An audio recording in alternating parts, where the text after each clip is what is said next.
Perkenalkan, kami dari kelompok Kalau 13 akan membahas soal Dynamic Patch Size in Dark Channel Enhancement for Bus Helm Protection in Blurred Image. Akan disampaikan oleh saya, Muhammad Kibar Rashid, dengan nomor absen 32, dan rekan saya. Muhammad Raifadur Rahman dengan nomor absen 21. Kita semua tahu bahwa deteksi helm ini memainkan peran yang sangat vital di sistem transportasi cerdas yang kekinian. Tapi seringkali CCTV yang digunakan untuk sistem fisik komputer ini memiliki kualitas yang rendah. Kualitasnya buram atau tidak jelas karena kabut dan keterbatasan lainnya. Oleh karena itu penting adanya peningkatan citra atau proses enhancement untuk dapat memberikan kejernihan, untuk menambah kontras, dan juga untuk informasi tepi yang lebih baik agar deteksi helm bisa berfungsi sebagai optimal. Oleh karena itu, di penelitian ini kami menambahkan dynamic patch size pada DCP atau dark channel prior-nya dan memanfaatkan teknologi deteksi yang lebih modern, yaitu dengan menggunakan YOLO versi ke-8. Untuk tujuan pustakanya, kita melihat informasi penelitian sebelumnya. Di 2021 ada Fang Ze et al. Algoritma yang digunakan adalah dehazingnya menggunakan dark channel prior tapi adaptive fusion dan tidak melakukan objek deteksi. Dan selanjutnya oleh Halim dari Indonesia di 2021 juga menggunakan DCP adaptive fuzzy filter tapi dia tanpa objek deteksi. Dan untuk Neha DCP juga dengan ragam parameter dan tanpa objek deteksi. Dan 2 tahun sebelumnya oleh Kim Jae dari Korea, dia menggunakan dark channel versi biasa tanpa ada tambahan modifikasi. Citranya CCTV, dia juga menggunakan objek deteksi tapi masih pakai faster RCNN. Itu sudah lama sekali sebetulnya. Oleh karena itu, kami akhirnya mengusulkan sebuah inovasi atau usulan metode baru, yaitu menggunakan dark channel prior dengan dynamic patch size sebagai modifikasi tambahannya. Dan untuk deteksi objeknya kita menggunakan YOLO versi 8 ya, jadi tidak menggunakan fase arsenan. Berikut adalah metodologi yang kita lakukan. Kita dimulai dengan studi literatur, mencarikan dataset. Jadi kita tidak mengambil, tapi kita dari internet, yaitu dari RoboFlow. Dataset ini kita peroleh, merah itu artinya original, dan kita lakukan peningkatan citra. Lalu setelah kita menekan citra, maka kita mendapatkan sebuah dataset yang sudah ditingkatkan menjadi warna biru ya. Lalu kita melakukan evaluasi peningkatan khusus di dataset yang sudah di enhance saja dan dibandingkan dengan dataset sebelumnya dan melakukan pelatihan model, lalu melakukan evaluasi model, dan evaluasi model ini akan kita bahas, kita akan analisis begitu ya. Berikut adalah datasetnya. Kita menggunakan RoboFlow yang berjudul Helmet Detection Computer Vision Project oleh Supret D dari India. Jumlah citranya yaitu tepatnya adalah 2869. Kelas objeknya hanya 2, helmet dan juga no helmet, dengan perbandingan data rasionya yaitu 80% untuk training, 10% untuk validation, dan juga 10% untuk testing. Berikut adalah salah satu contohnya. Jadi sudah ada augmentasi dari sananya ya, dari si Supret ini. Ada yang original dan juga ada grayscale, ada less saturasi, ada CCTV shot. Ini yang sangat penting karena kita ingin mengambil citra dari CCTV. Dan juga ada versi yang more brightness, yang lebih pucat, yang lebih agak susah untuk diketahui oleh fisik komputer. Oke, jadi sini saya akan menjelaskan apa sih yang membedain dynamic DCP dan standar DCP. Jadi pertama bisa kita lihat untuk yang di kiri itu ada get dark channel, itu untuk yang standar DCP. Untuk bisa kita lihat dari parameternya itu dia menggunakan patch size yang dimana ini itu udah kita tentuin sendiri untuk ukuran patchnya itu mau bagaimana. Misal kita nentuin itu dia 15, bahkan nanti dia akan menggunakan ukuran 15 kali 15. Bisa dilihat di kernelnya itu dia patch size, patch size gitu. Patch map itu kita dapat dari mana? Jadi patch mapnya itu kita dapat dari fitur tekstur lokal, yang mana fitur tekstur lokal itu kita menggunakan local variance, gradient magnitude, dan local entropy. Local variance itu sendiri kita gunakan untuk mengukur keragaman pixel dalam satu window, sehingga area dengan variasi tinggi itu akan mendapatkan patch yang kecil, sementara yang halus akan mendapatkan patch yang besar. Lalu kita menggunakan gradient magnitude untuk mendeteksi kekuatan tepi, sehingga area dengan tepi yang kuat atau detail akan mendapatkan patch yang kecil.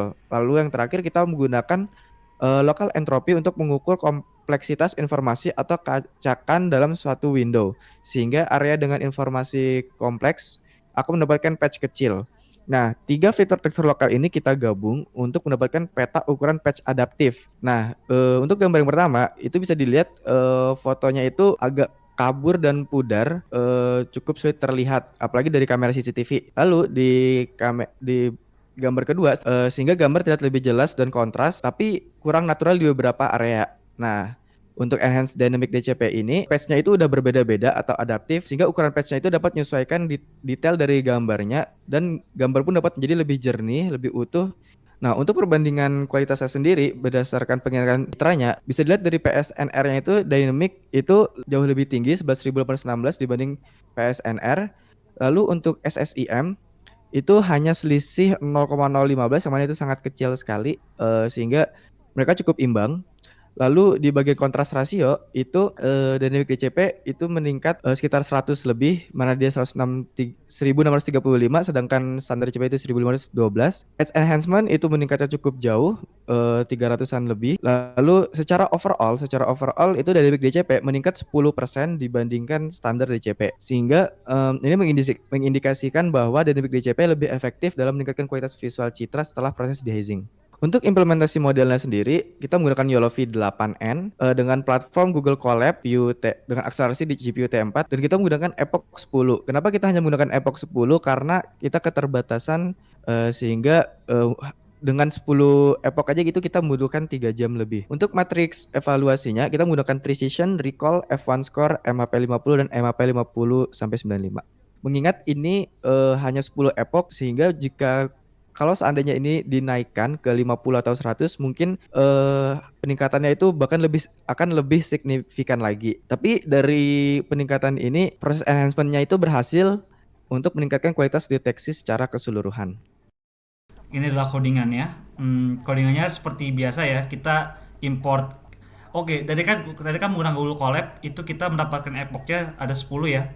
Dan dari epoch itu kita save, lalu kita simpan modelnya yang untuk original sama yang untuk yang di enhance dengan 10 epoch.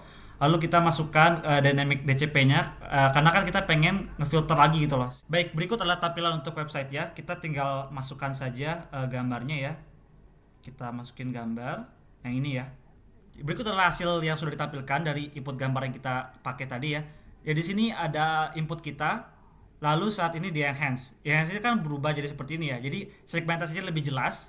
Lalu saat detection ini menarik nih. Jadi saat di detection original itu model tidak bisa mendeteksi apa-apa.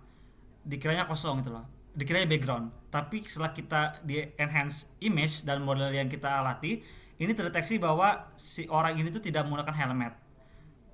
Walaupun sebenarnya agak kurang tepat banget ya, karena kan dia sebenarnya pakai helmet tapi dia nggak deteksi helmet gitu loh. Cuman berarti sepertinya model tidak begitu akurat, tapi dia lebih bagus daripada si original dataset tanpa di enhance. Adapun kalau kita misalnya coba lagi dengan gambar yang berbeda, misalnya dengan gambar yang ini ya. Nah, di dataset yang sudah di enhance itu kan berubah ya gambarnya ya. Ada juga perubahan performa di bagian deteksinya, yang mana deteksi helmet pada di enhance itu lebih yakin dengan confidence rate 0,88, sementara kalau yang di original dia 0,86.